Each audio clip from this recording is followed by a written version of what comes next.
cammino solo senza via. Sto pensando solo a te, amore mio.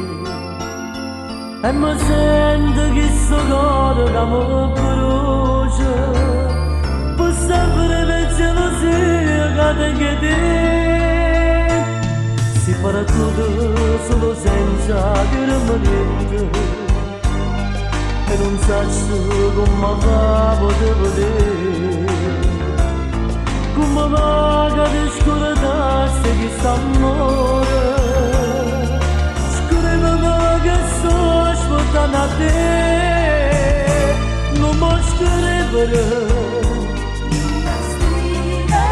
non mi voglio bene, se sono la mia. Ma che passa? Tu sei amore, che io tengo dentro cuore, e sto aspettando, potevo ti abbracciare.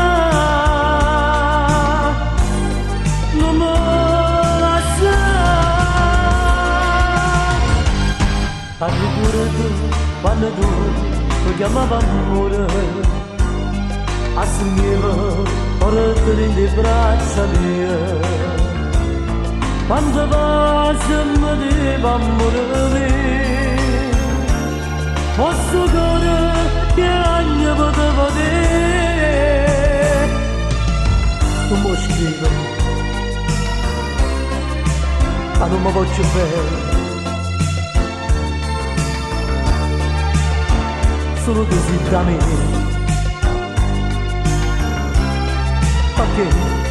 Perché non lo sa?